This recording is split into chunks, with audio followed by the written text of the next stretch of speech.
Gue mau mulai dari adegan yang paling gampang lo bayangin. Lo lagi duduk di warteg, nasi udah ngebul, es teh manis keringetan, HP lo tinggal 7%, colokan rebutan sama temen lo yang sok-sokan urgent meeting, padahal dia cuma mau scroll TikTok biar masuk FYP. Lo colokin charger, layar nyala lagi, hidup terasa punya harapan. Nah bro, benda kecil yang bikin hidup lo balik on itu sebenarnya lagi jadi alasan 3 raksasa dunia saling sikut. Baterai. Dan ini bukan baterai AA yang suka hilang entah kemana. Bukan juga power bank yang lo beli pas flash sale terus beratnya kayak batu kali. Ini baterai level negara. Baterai mobil listrik, baterai penyimpanan energi buat listrik rumah, baterai buat data center AI yang listriknya lebih rakus dari mantan lo yang minta traktiran terus, sampai baterai buat satelit dan roket yang terbangnya nggak pakai bismillah doang, tapi pakai teknologi gila. Jadi kalau ada yang bilang, baterai mah urusan anak teknik, lo senyum aja. Karena sekarang baterai itu udah jadi tiket masuk ke masa depan. Dan tiket ini mahal, rebutan plus ada satpamnya. Amerika dengan aturan, China dengan skala dan uang, Korea dengan teknologi premium. Oke, kita pasang angka biar gak jadi obrolan tongkrongan doang. Tahun 2023 penjualan mobil listrik global hampir 14 juta unit dan itu bikin sekitar 18% dari semua mobil yang terjual di dunia. Kebayang gak? Hampir 1 dari 5 mobil yang dibeli orang itu mobil listrik. Dan ini bukan tren seminggu rame kayak minuman viral yang besoknya udah basi di feed. Ini tren yang lagi ngebentuk ulang industri otomotif, energi, bahkan geopolitik. Dalam mobil listrik, baterai itu bukan aksesori. Nilai baterai bisa ngambil porsi besar dari harga mobil, kadang sekitar sepertiga. Jadi kalau lo ngeliat EV mahal, seringkali bukan karena stiker mereknya doang, tapi karena jantungnya mahal. Baterai. Sekarang kita masuk ke karakter utama yang kalau di sinetron dia jadi bos besar, CATL dari China. Nama panjangnya ribet, tapi intinya ini raja baterai dunia. Di 2023 pangsa pasar CATL secara global sekitar 36-37% untuk baterai EV. Artinya dari semua baterai yang dipasang di mobil listrik baru di planet ini, kira-kira sepertiganya lebih itu buatan satu perusahaan. Bro, itu kayak lo jual bakso dan sepertiga bakso se-Indonesia ternyata dari satu pabrik. Gila. Dan uangnya?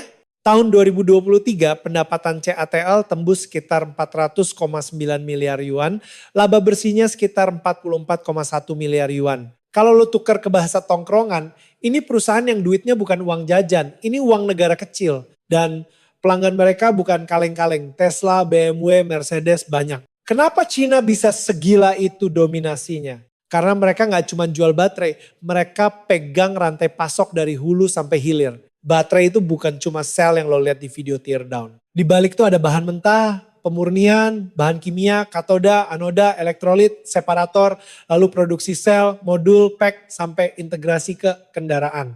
Nah, di banyak bagian rantai ini, China itu bukan sekadar pemain, tapi wasit plus pemilik lapangan. Banyak laporan industri nunjukin kapasitas pemurnian litium global didominasi China. Demikian juga banyak material penting baterai. Jadi kalau dunia baterai itu warung kopi, China punya biji kopinya, punya mesin roastingnya, punya baristanya, dan punya aplikasinya buat delivery. Lengkap. Terus ada BYD yang awalnya terkenal sebagai produsen mobil listrik, tapi baterainya juga gede banget. Dua nama ini, CATL dan BYD, sering bikin produsen lain kelihatan kayak toko cabang. Dan mereka jago satu hal yang bikin pasar meleleh. Skala plus biaya. China bisa produksi banyak, cepat, dan relatif murah. Mereka juga punya dukungan kebijakan yang agresif sejak bertahun-tahun. Subsidi, insentif, prioritas industri. Jadi wajar kalau mereka bisa ngebangun ekosistem yang tebal. Bukan cuma satu perusahaan doang. Dan di dunia industri, ekosistem itu kayak geng. Kalau geng lu besar, lu lebih susah diganggu. Tapi plot twistnya datang dari negara yang kalau ngomong suka terdengar sok moral. Tapi kalau bikin aturan super jago, Amerika Serikat. Amerika mungkin gak jadi produsen baterai terbesar. Tapi Amerika punya kartu yang bikin semua orang harus mikir 2 kali. Regulasi dan akses pasar. Lo bisa punya barang terbaik sedunia. Tapi kalau gak boleh masuk pasar tertentu, ya lo mainnya jadi setengah lapangan. Dan Amerika itu pasarnya gede, duitnya kenceng, plus banyak merek global pengen masuk sana. Jadi ketika Amerika bilang, kita mau subsidi mobil listrik tapi syaratnya baterai harus begini begitu. Itu efeknya bukan cuma buat warga Amerika, tapi buat pabrik di Asia juga. Nah, ini masuk ke IRA, Inflation Reduction Act, yang keluar 2022. Salah satu bagian yang bikin industri baterai deg-degan adalah kredit pajak untuk kendaraan bersih sampai $7.500 Amerika Serikat. Tapi kredit itu bukan gratisan tanpa syarat. Ada syarat konten mineral penting, syarat komponen baterai, dan yang paling bikin panas kuping Beijing, aturan Seoul Foreign Entity of Concern, FEOC. Mulai 2024, kendaraan yang baterainya punya komponen yang diproduksi atau dirakit oleh FEOC bisa kehilangan kelayakan kredit. Lalu mulai 2025, aturan meluas ke mineral kritis. Kalau mineral diekstrak, diproses, atau didaur ulang oleh FEOC, masalah lagi. Sederhananya Amerika bilang, kalau lu masih terlalu Cina di baterai lu, jangan harap dapat subsidi penuh. Dan karena subsidi itu ngaruh ke harga akhir, ngaruh ke keputusan konsumen, aturan ini jadi semacam pagar tinggi yang bikin rantai pasok harus pindah atau setidaknya ngubah jalur. Gue ngerti, kedengarannya kering kayak bacaan hukum. Jadi gue bikin analogi warteg. Bayangin ada promo nasi telur cuma 5.000. Tapi syaratnya telurnya harus dari peternak tertentu, minyaknya harus dari merek tertentu, dan yang masak bukan dari geng sebelah. Kalau lo pakai telur dari geng sebelah, promonya hangus. Nah, produsen mobil di Amerika itu jadi mikir, gue mau harga EV gue kompetitif, gue butuh promo itu, berarti gue harus pastiin baterai gue lulus sensor. Dan disinilah permainan Amerika. Mereka nggak harus jadi produsen terbesar untuk memaksa dunia nurut pada standar mereka. Lalu siapa yang diuntungkan dari situasi ini? Masuklah Korea Selatan, si anak rajin yang dari dulu kerjanya RD tapi gayanya kalem. Korea punya 3 jagoan baterai. LG Energy Solution, SK On, dan Samsung SDI. Di 2023, LG Energy Solution ada di posisi atas dunia dan data penggunaan baterai global nunjukin mereka termasuk 3 besar. Mereka nggak selalu menang volume melawan China, tapi mereka punya posisi yang manis di pasar Amerika dan Eropa karena hubungan bisnis, kualitas, dan yang paling penting mereka mau ikut aturan main Amerika dengan bangun pabrik di Amerika. Lo tau lah, orang Korea itu kalau udah niat, mereka bisa bikin pabrik kayak bikin drama cepat, rapi, dan bikin orang nangis. Bedanya ini nangisnya karena capex mahal, LG misalnya, masuk ke berbagai proyek joint venture di Amerika. Ide besarnya, kalau aturan bilang komponen harus dibuat di Amerika Utara, ya udah kita bikin di situ. Jadi baterai LG jadi lokal versi Amerika dan otomatis lebih aman buat syarat kredit. Ini strategi adaptasi yang cerdas. China mungkin punya biaya rendah, tapi kalau pintu subsidi ditutup, biaya rendah itu jadi kurang menggoda. Korea main di celah itu, mereka bawa teknologi, bawa pengalaman, dan bawa willingness untuk investasi di tanah Amerika. Dan ini bukan investasi receh. Beberapa tahun terakhir ada gelombang investasi besar untuk pabrik baterai di Amerika karena semua mau ngejar insentif dan mengamankan pasokan. Terus Samsung SDI punya aura premium. Kalau baterai itu dunia kopi, Samsung SDI pengen jadi single origin yang rasanya kompleks. Mereka fokus ke baterai high nickel untuk performa tinggi dan mereka juga serius di solid state battery. Nah, solid state ini sering disebut next big thing karena secara teori bisa kasih densitas energi lebih tinggi, lebih aman dan bisa ngecas lebih cepat. Dalam bahasa anak Jaksel ini bukan upgrade kecil, ini glow up. Tapi ya seperti semua yang high end, jalannya nggak gampang. Solid state itu PR besar. Material, manufaktur, biaya.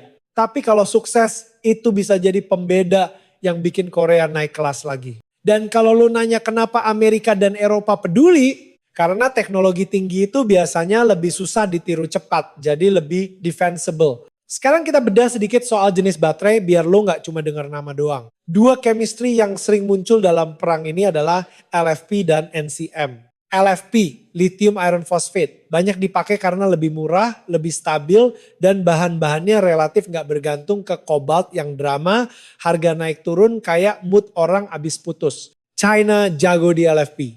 Dan tren global belakangan makin condong ke cost efektif. Banyak mobil listrik mass market pakai LFP karena harga penting. Jadi kalau lo lihat China menang volume, Salah satu amunisinya ya LFP ini. Mereka bisa bikin EV lebih terjangkau.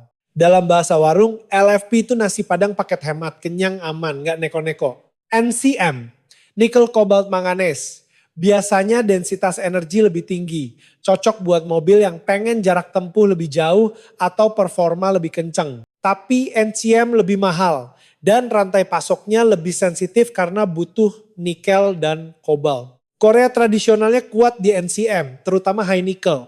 Karena mereka udah lama main di premium segmen. Jadi perang ini juga perang selera pasar. Mau yang murah tapi cukup atau mau yang premium dan kenceng. Dan pasar bisa berubah tergantung ekonomi. Kalau ekonomi lagi seret, orang cenderung pilih yang murah. Itu sebabnya beberapa laporan belakangan bilang industri baterai lagi realign dari premium performance ke cost effectiveness. China senyum lebar, Korea harus adaptasi tanpa ngorbanin identitas teknologinya. Nah, sekarang kita balik lagi ke Amerika. Kenapa Amerika sampai segitunya ngatur baterai? Karena buat Amerika, baterai bukan cuma soal mobil. Ini soal energi dan keamanan.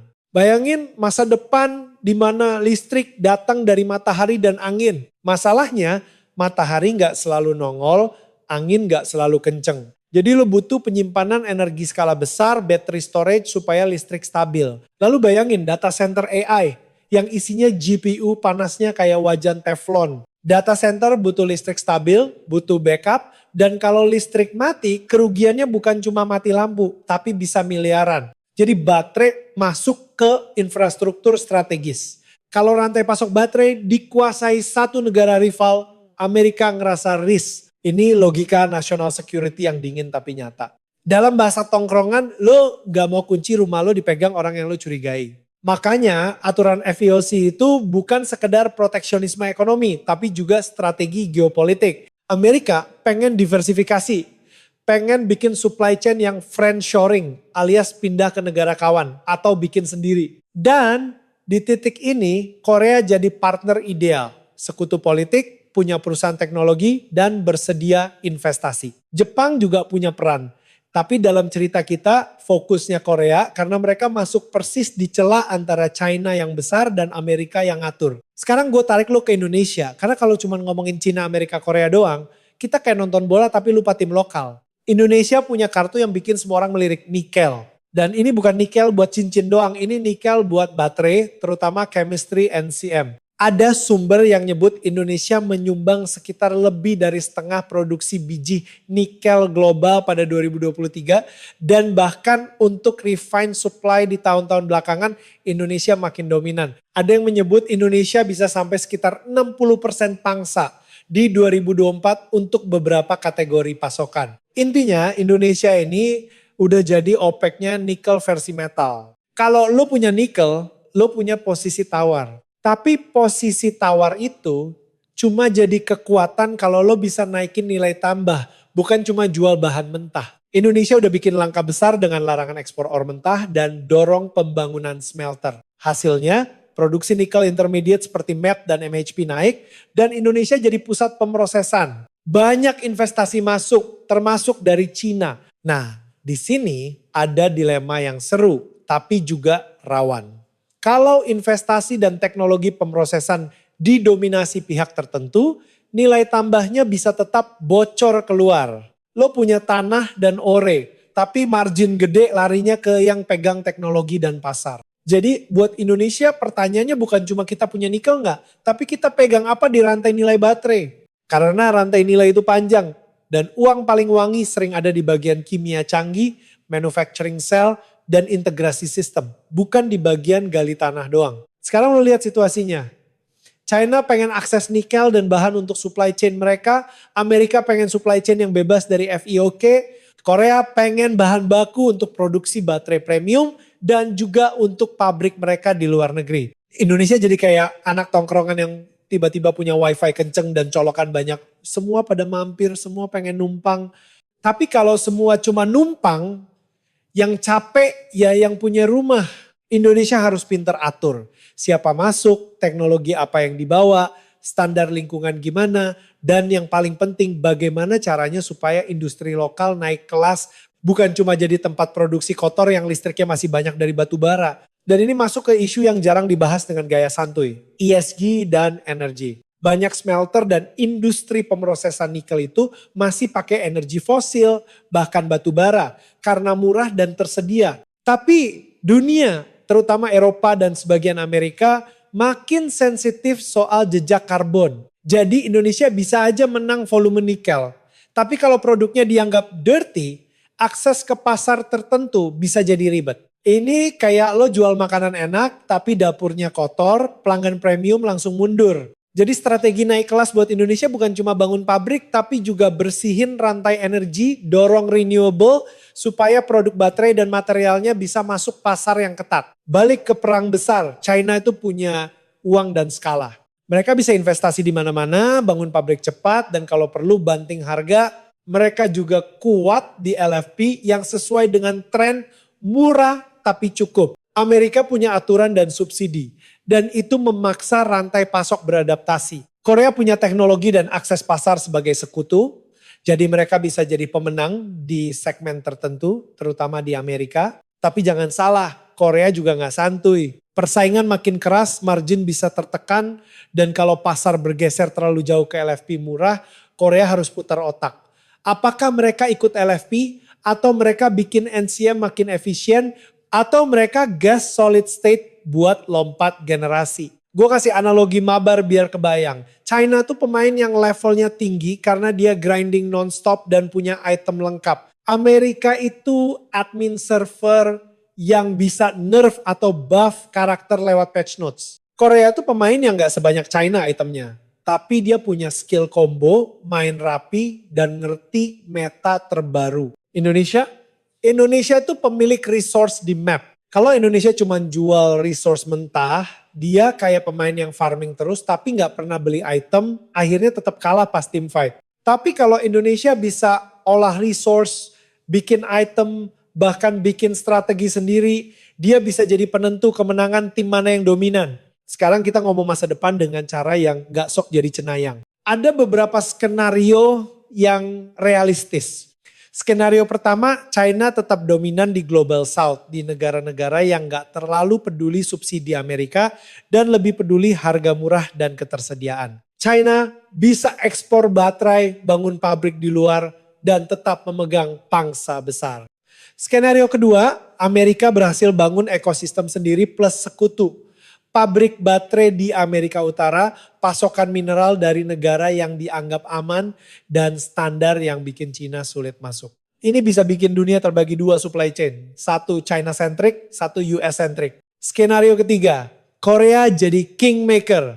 Mereka supply ke Amerika dan Eropa sekaligus tetap punya akses ke pasar lain dengan memainkan teknologi dan lokasi produksi. Korea bisa jadi jembatan yang mahal tapi dipercaya. Dalam semua skenario itu satu hal nggak berubah. Permintaan baterai akan tetap besar karena transisi energi dan elektrifikasi transportasi jalan terus. IEA juga nunjukin pertumbuhan EV tetap kuat dan selain EV storage untuk grid juga naik. Jadi permintaan bukan masalah. Masalahnya siapa yang menang di rantai nilai.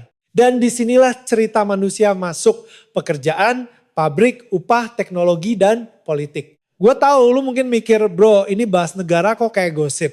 Ya, karena geopolitik itu kadang memang gosip versi elit. Sama-sama soal pengaruh, sama-sama soal akses, sama-sama soal siapa yang bisa bikin aturan. Bedanya, kalau gosip seleb yang rugi paling cuma reputasi. Kalau gosip supply chain baterai, yang rugi bisa ekonomi satu negara. Jadi santuy boleh, tapi paham konteks juga penting. Sekarang gue mau tarik balik ke realitas sehari-hari, biar gak melayang. Lo mungkin gak akan beli EV tahun ini, mungkin masih setia sama motor matic yang kalau hujan sedikit langsung ngambek. Tapi perubahan ini tetap nyentuh lo. Kalau baterai makin murah, EV makin terjangkau, biaya transport bisa turun, polusi bisa turun. Kalau baterai makin mahal karena perang dagang, harga barang bisa naik karena logistik dan energi mahal. Kalau Indonesia bisa naik kelas di industri baterai, lapangan kerja dan skill bisa naik. Kalau cuma jadi tambang, ya kita dapat uang, tapi juga dapat risiko. Lingkungan rusak,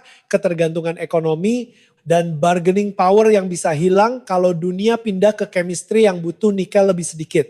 seperti LFP yang lagi naik daun. Ini penting, tren LFP yang kuat bisa bikin permintaan nikel untuk baterai tertentu melandai. Jadi Indonesia harus punya strategi diversifikasi, bukan all in di satu kartu doang. Makanya buat Indonesia, momen ini kayak kesempatan emas tapi juga jebakan kalau salah langkah. Kesempatan emas karena dunia butuh mineral dan supply chain baru, jebakan. Karena kalau lo gak naik kelas, lo cuma jadi tempat kerja kasar dalam industri global. Dan buat Korea, momen ini juga ujian. Apakah mereka bisa tetap premium di dunia yang makin sensitif harga? Buat Amerika, ini ujian apakah kebijakan bisa beneran membangun industri bukan cuma bikin aturan. Buat China, ini ujian apakah dominasi supply chain bisa bertahan ketika pasar terbesar bikin pagar. Kalau lo tanya siapa pemenang finalnya, gue gak bakal jawab gaya dukun.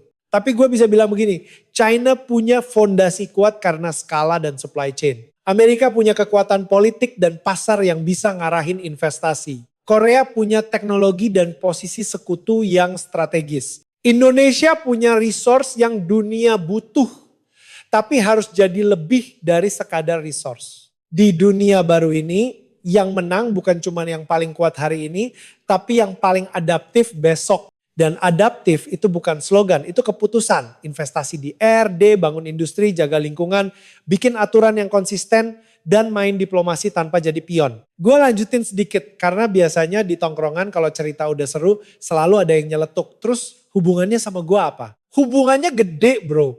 Lo bayar listrik, lo naik kendaraan, lo beli gadget, lo kerja di pabrik yang produknya diekspor. Semuanya kena efek domino dari rantai pasok energi. Dan baterai itu titik simpul yang lagi diperebutkan. Bayangin aja, dulu minyak itu yang bikin negara-negara saling sikut. Sekarang, baterai dan mineral kritis mulai ngambil peran yang mirip. Bedanya, minyak itu cair, gampang dibayangin. Sedangkan baterai itu gabungan kimia, manufaktur, dan software. Jadi perang sekarang lebih nerdy, tapi dampaknya sama kejamnya. Kita balik lagi ke aturan Amerika, biar lo paham kenapa semua perusahaan tiba-tiba sok nasionalis padahal sebelumnya mereka globalisasi banget. Kredit $7.500 itu dibagi dua bagian. Sebagian terkait critical minerals, sebagian terkait battery components. Jadi produsen mobil bukan cuma harus mikirin gue beli sel baterai dari mana, tapi juga nikelnya dari mana, litamnya diproses di mana, siapa yang punya saham di pabriknya, rumit. Makanya banyak perusahaan mulai bikin keputusan yang kelihatannya bisnis. Tapi sebenarnya politik, pindahin sumber pasokan, bangun pabrik baru, atau bikin struktur perusahaan yang lebih bersih dari keterlibatan tertentu. Ada yang bilang ini jadi semacam detox supply chain. Treasury Amerika Serikat sempat ngeluarin guidance soal FEOC yang intinya memperjelas kapan suatu entitas dianggap of concern dan bagaimana keterlibatan mereka dalam produksi baterai dihitung. Mulai 2024, fokusnya ke battery components yang manufactured atau assembled oleh FEOC. Mulai 2025, nyambung ke critical minerals yang extracted, processed, atau recycled oleh FEOC. Jadi kalau lo masih beli komponen dari perusahaan yang dianggap bermasalah, ya bye-bye kredit. Nah, disinilah banyak perusahaan mulai bikin keputusan yang kelihatannya bisnis. Tapi sebenarnya politik. Pindahin sumber pasokan, bangun pabrik baru, atau bikin struktur perusahaan yang lebih bersih dari keterlibatan tertentu. Ada yang bilang ini jadi semacam detox supply chain. Tapi jangan keburu mikir China cuma korban. China juga pinter main. Mereka bisa bikin pabrik di luar Cina, misalnya di Eropa atau Asia Tenggara, untuk tetap dekat dengan pasar. Mereka juga bisa main di area yang belum kena pagar tinggi. Seperti pasar domestik China yang super besar dan banyak negara berkembang yang prioritasnya harga. Dan mereka juga investasi di upstream, tambang, pemurnian, dan material. Jadi kalau pintu satu ditutup, mereka cari jendela lain. Kalau lo pernah lihat orang yang udah dilarang masuk satu tempat, dia pindah nongkrong ke tempat sebelah yang lebih rame, ya begitu juga. Sekarang kita zoom in ke Korea lagi. Karena orang sering salah paham, Korea bukan cuma ikut Amerika. Korea juga punya ambisi sendiri dan mereka ngerti kalau jadi supplier doang itu rawan. Mereka mau pegang teknologi kunci supaya bargaining power naik. Solid state adalah salah satu taruhan besar tapi bukan satu-satunya. Ada juga pengembangan baterai dengan kandungan nikel tinggi tapi lebih stabil, pengurangan kobalt, peningkatan cycle life, dan optimasi untuk fast charging. Kenapa fast charging penting? Karena pengalaman pengguna. EV itu gak cuma soal jarak tempuh, tapi soal waktu. Kalau ngecas lama, orang mager. Jadi pabrikan baterai yang bisa bikin charging cepat tanpa degradasi parah bakal jadi favorit. Ini kayak lu punya paket data unlimited tapi lemot, percuma. Terus ada dimensi lain, baterai untuk penyimpanan energi grid. Ini beda dengan EV. Di grid storage, yang penting seringkali biaya per kWh, keamanan dan umur pakai, bukan densitas energi tinggi. LFP cocok banget untuk ini. Jadi walau Korea kuat di NCM, mereka juga nggak bisa pura-pura LFP nggak ada. Banyak perusahaan Korea mulai memperhatikan LFP entah lewat pengembangan sendiri atau kemitraan. Karena kalau pasar lari ke LFP, lo nggak bisa cuma berdiri sambil bilang gue premium kok. Premium juga harus relevan. Dalam bahasa anak tongkrongan, lo boleh mahal tapi jangan nggak guna. Ngomongin teknologi ada satu tren yang lucu tapi serius. Sodium ion battery. Ini baterai yang pakai natrium yang secara teori lebih murah dan bahan bakunya lebih melimpah daripada lithium. Energi densitasnya masih di bawah lithium ion, tapi untuk aplikasi tertentu bisa menarik, terutama storage dan kendaraan kecil. China udah agresif di sini. Kalau sodium ion matang, itu bisa jadi kartu baru yang bikin permainan berubah lagi. Termasuk buat negara yang gak punya lithium. Jadi perang baterai itu bukan cuma perang hari ini, tapi perang evolusi teknologi. Yang pegang lab dan paten, dia bisa bikin aturan main baru. Sekarang gue balik ke Indonesia dengan sudut pandang yang lebih jujur. Indonesia memang dominan di nikel. Tapi nikel bukan jaminan otomatis menang. Pertama, tidak semua baterai butuh nikel tinggi. LFP butuh nikel jauh lebih sedikit. Bahkan bisa dibilang nggak jadi komponen utama. Kalau dunia makin banyak pakai LFP, Indonesia harus memastikan industri nikelnya tetap punya pasar. Misalnya stainless steel tetap besar. Atau fokus ke produk kimia nikel yang dipakai untuk kategori baterai premium atau diversifikasi ke mineral lain yang relevan. Kedua, nilai tambah terbesar ada di manufaktur sel dan teknologi. Kalau Indonesia mau naik kelas, harus ada transfer teknologi yang nyata. Bukan cuma pabrik yang operatornya lokal, tapi desain dan margin tetap milik asing. Contoh nyata ada di kawasan industri seperti Morowali yang jadi magnet investasi nikel. Di situ lo bisa lihat bagaimana kebijakan larangan ekspor ore memaksa industri pemrosesan tumbuh di dalam negeri. Output nikel Indonesia melonjak dari ratusan ribu ton beberapa tahun lalu jadi jutaan ton pada 2023 dan ini bikin pasar global berubah. Bahkan LMI sempat menyetujui brand nikel rafinasi dari Indonesia yang menandai Indonesia makin masuk ke rantai pasok global refined nikel. Ini bagus untuk posisi Indonesia. Tapi bersama itu datang tantangan.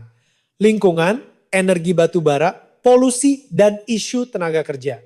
Kalau Indonesia ingin jadi pemain baterai yang dihormati, bukan cuma pemain nikel yang ditakuti. Standar lingkungan harus naik. Karena pasar premium akan minta bukti bukan janji. Dan kalau lo pikir itu cuma masalah aktivis versus industri, coba pikir begini.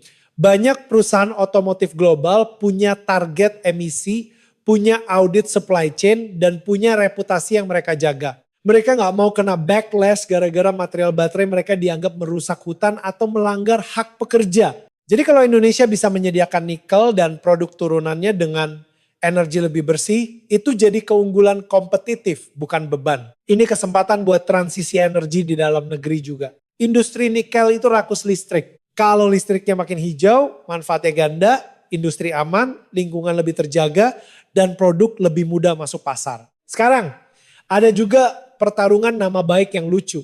China sering dituduh punya hubungan dekat antara perusahaan dan negara. Sehingga di mata Amerika, beberapa perusahaan dianggap punya resiko keamanan. Ada kasus di mana legislator Amerika mendorong agar perusahaan tertentu dibatasi dalam proyek tertentu. Ini bikin perusahaan China bilang, hey kami swasta, jangan tuduh macam-macam.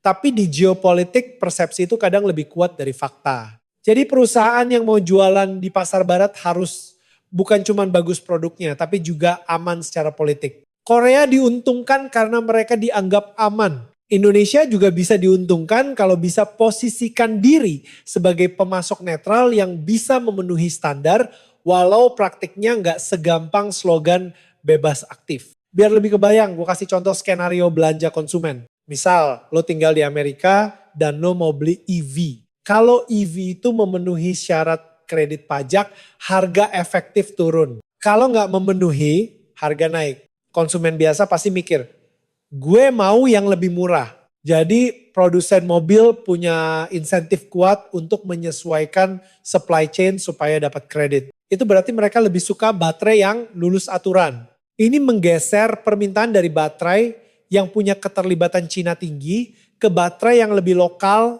atau berasal dari sekutu. Dan disinilah pabrik baterai di Amerika Utara jadi bernilai. Korea lewat investasi pabrik di sana bisa capture permintaan ini. China bisa kehilangan pangsa di pasar yang paling berisik soal regulasi walau mereka mungkin tetap kuat di tempat lain. Sekarang jangan salah, bikin pabrik baterai itu nggak kayak bikin kedai kopi. Ini butuh miliaran dolar, butuh supply chain material, butuh tenaga kerja terampil dan butuh waktu. Makanya Amerika pakai subsidi dan insentif untuk mempercepat, tapi tetap ada risiko. Kalau permintaan EV melambat sementara, pabrik bisa underutilized. Ini pernah jadi pembicaraan.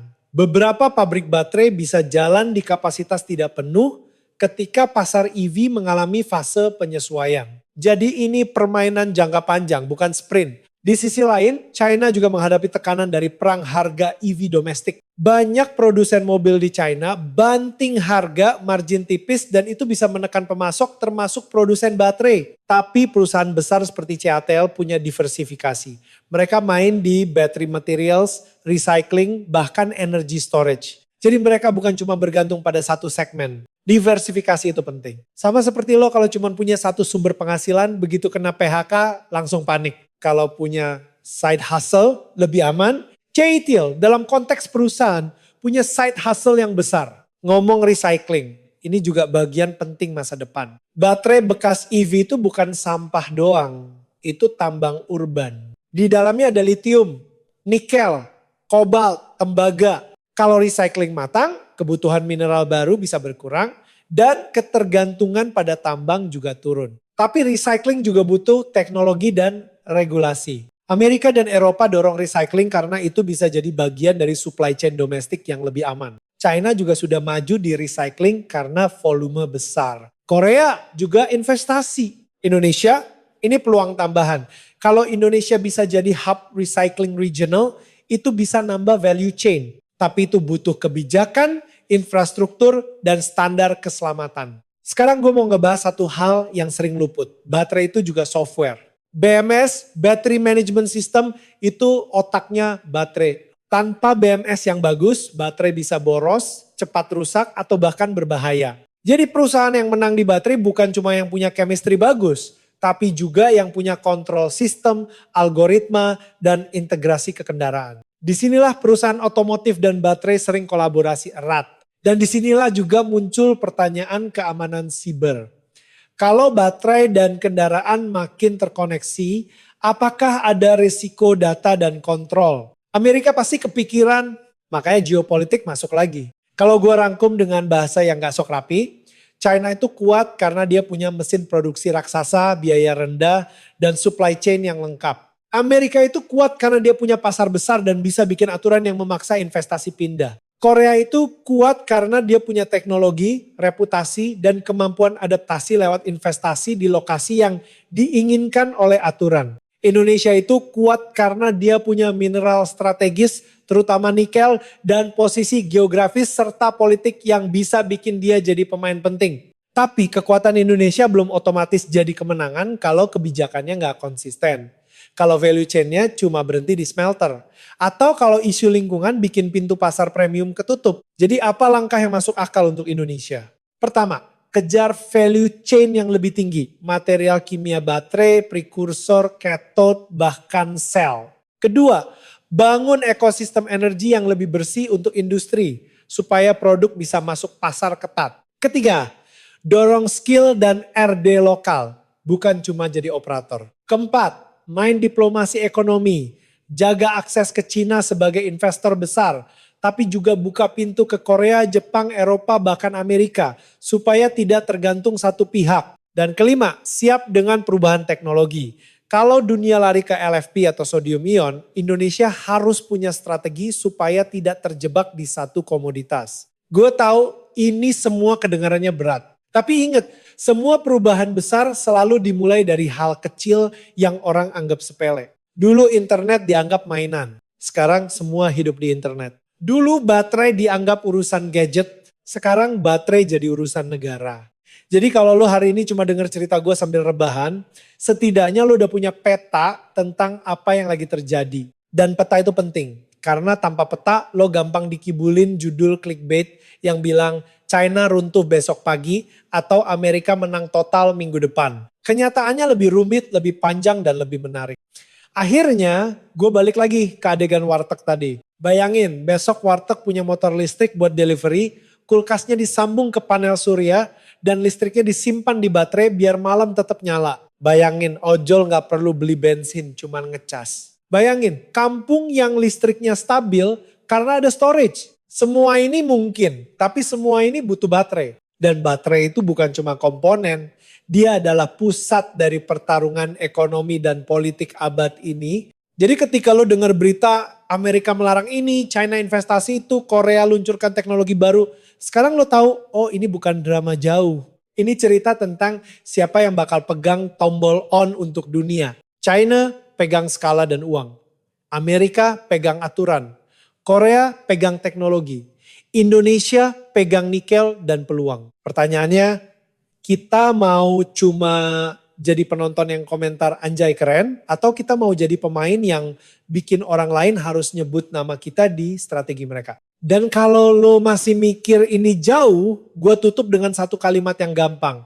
Di era AI dan listrik, baterai itu bukan aksesori, baterai itu infrastruktur. Dan infrastruktur itu selalu politis. Gila kan bro?